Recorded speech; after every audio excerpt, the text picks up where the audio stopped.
Most couples never talk about the one thing that quietly shapes the emotional tone of their entire day. Not the arguments, not the distance, not the silence that grows slowly over years. It's something much smaller. Something that happens or stops happening in the quiet hours of the morning. Before the world wakes up. Before the responsibilities arrive. Before two people forget for a few hours that they were once deeply connected. And what's interesting is this science has started paying attention to it too. There is a particular kind of emotional closeness that exists in the early morning that cannot be replicated at any other time of day. Think about it. In the morning, the mind hasn't yet loaded itself with stress. The cortisol hasn't fully peaked. The phone hasn't been checked. The inbox hasn't been opened. The worries of yesterday haven't fully reactivated. For those first quiet minutes after waking, two people exist in a state that psychologists sometimes describe as emotionally unguarded. And this is precisely why morning intimacy in marriage, the kind that is intentional, respectful, and emotionally present, carries a different psychological weight than intimacy at any other time of the day. This isn't about performance. This isn't about expectation. This is about what happens to two people when they choose each other deliberately, gently before the world demands anything from them. Let's think about two married people. 2 years into their relationship, perhaps 5 years in, perhaps 10. In the beginning, mornings felt electric. There was a natural pull, a gravitational closeness that didn't need explanation. But gradually, something shifted. Mornings became rushed. One person started waking early for work. The other stayed in bed a little longer. Breakfast became separate. Conversations became functional. Did you pay the bill? What time do the kids finish school? Did you call the doctor? And somewhere in that slow drift, intimacy didn't disappear dramatically. It faded quietly, morning by morning. This is the behavioral pattern most couples never consciously recognize until they are already standing in significant emotional distance from each other. The relationship didn't fail in one moment. It was slowly abandoned in thousands of small, unremarkable morning routines. Now here's what becomes psychologically interesting. Research in relationship psychology consistently shows that couples who maintain some form of physical or emotional intimacy in the morning, even something as simple as extended physical closeness, intentional touch, or genuine morning conversation, report higher levels of daily satisfaction, emotional connection, and relationship stability. The morning is not just a time of day. In the context of marriage, it is a psychological checkpoint. It is the moment where two people either silently recommit to each other or silently drift further apart. Here is where it becomes important to pay close attention. When physical and emotional intimacy is consistently present in a marriage, particularly in the morning hours, something measurable happens in the body and the brain simultaneously. The body, upon waking, already has elevated levels of testosterone present in both men and women, which naturally supports drive, energy, and emotional openness. This isn't mythology. This is documented endocrinology. Testosterone levels in healthy adults naturally peak in the early morning hours and begin declining as the day progresses. This means that biologically, the morning is often when both partners are at a physiological state that is genuinely more receptive to emotional and physical connection. But here is the psychological shift most people miss. It is not simply about the biological timing. It is about what consistent morning intimacy, in whatever form a couple chooses, that is respectful and mutual, communicates emotionally between partners. It communicates priority. It says quietly but powerfully, "Before anything else today, you matter to me." And that message, delivered consistently, over weeks and months, builds a kind of emotional foundation that becomes genuinely difficult to erode. Conversely, when morning after morning passes without any meaningful connection, the brain begins to associate the relationship with absence rather than presence, with routine rather than aliveness. This is the real shift, and it happens slowly, almost invisibly. Let's go deeper into the psychology here, because this is where most people get lost in myths and misunderstandings. There is a significant amount of cultural mythology around morning intimacy in marriage. Some of these myths suggest extraordinary physical benefits that have little to no serious scientific backing. Others create unrealistic expectations about performance, frequency, or outcome. And when real couples measure their experience against these inflated expectations, they often feel inadequate, or confused, or quietly disappointed. So let's separate the real from the invented. What is real? The body does experience elevated hormonal states in the morning. This is well-established science. Both testosterone and cortisol follow circadian rhythms that peak in early waking hours. For many people, not all, but many, this corresponds with a natural increase in energy, alertness, and openness to connection.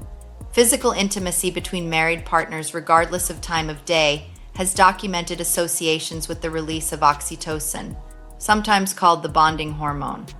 Oxytocin promotes feelings of trust, closeness, and emotional security. These are not small effects. In long-term relationships, consistent oxytocin release through physical closeness is genuinely associated with reduced anxiety and increased relationship satisfaction. Additionally, when morning intimacy is part of a couple's regular rhythm, research in relationship psychology suggests that partners report higher emotional resilience throughout the day. They handle stress differently. They communicate more openly. They are more patient with each other. What is myth? The idea that morning intimacy guarantees specific physical performance outcomes, eliminates health problems, or produces dramatic transformational effects is largely unsubstantiated.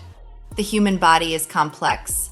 Individual health is shaped by genetics, nutrition, sleep quality, mental health, chronic stress, medical history, and dozens of other factors.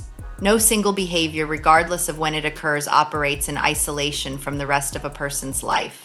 The deeper psychological truth is this: morning intimacy matters not because of magical biological timing, but because of what it represents in the emotional architecture of a marriage. It represents mutual desire, mutual respect, mutual prioritization. And in the long psychology of a committed relationship, those things are not small. They are foundational. This discussion exists within a much larger pattern that affects modern marriages everywhere. We live in an age of extreme busyness. Careers, children, financial pressures, social media, the constant incoming demands of the digital world. Couples today are spending more time physically near each other than any previous generation and simultaneously experiencing higher rates of emotional disconnection. Psychologists call this being alone together. Two people sharing a physical space. Two people drifting through separate psychological worlds. The morning in this context becomes something almost sacred. It is the one window in the day before the world fully enters, before screens and schedules and responsibilities claim every available minute. What a couple does with that window emotionally, physically, relationally has a compounding effect over time. Think of it this way. If two people spend 30 intentional minutes in emotional and physical closeness each morning, not rushed, not distracted, genuinely present with each other, that is roughly 3.5 hours per week, 14 hours per month, 160 hours per year, of genuine, uninterrupted connection. Now consider what the absence of that looks like over the same period. What fills those mornings instead? The phone, the news, separate routines, functional conversation, quiet coexistence. The emotional math of a relationship is built in exactly these small daily accumulations. Communication between partners about their individual needs, comfort, and desires is essential. Not assumed, not pressured, openly discussed. Because real intimacy, the kind that genuinely strengthens a marriage, is always built on mutual understanding and shared consent. Here is where this conversation becomes personal. Most couples don't lose their connection through a dramatic event. They lose it through a slow accumulation of disconnected mornings, rushed goodbyes, phones checked before eyes fully open, separate rhythms that gradually become separate emotional worlds. The question worth sitting with is not whether morning intimacy is scientifically superior to intimacy at any other time of day. The real question is, what are the mornings in your marriage actually communicating? Are they communicating presence or absence? Are they communicating that this person beside you is the first priority of your day, or that everything else is? Because the human brain, across years of a relationship, builds its emotional model of that relationship based on exactly these accumulated signals. This is why couples who actively protect their morning connection, whatever form that takes for them, whether physical intimacy, extended closeness, meaningful conversation, or simply consistent, unhurried presence, report a fundamentally different quality of emotional bond than couples whose mornings are purely functional. It is not about frequency. It is not about performance. It is not about living up to any standard created by cultural mythology. It is about the daily choice to remain emotionally present to the person you chose.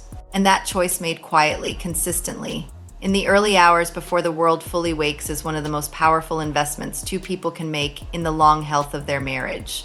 At what point does emotional distance between two people actually begin in a single difficult conversation, or in 1,000 unremarkable mornings where nothing was chosen and nothing was said?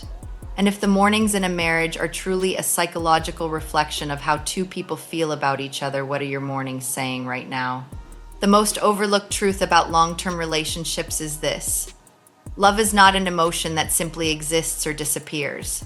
Love is a daily behavior, a quiet, repeated decision.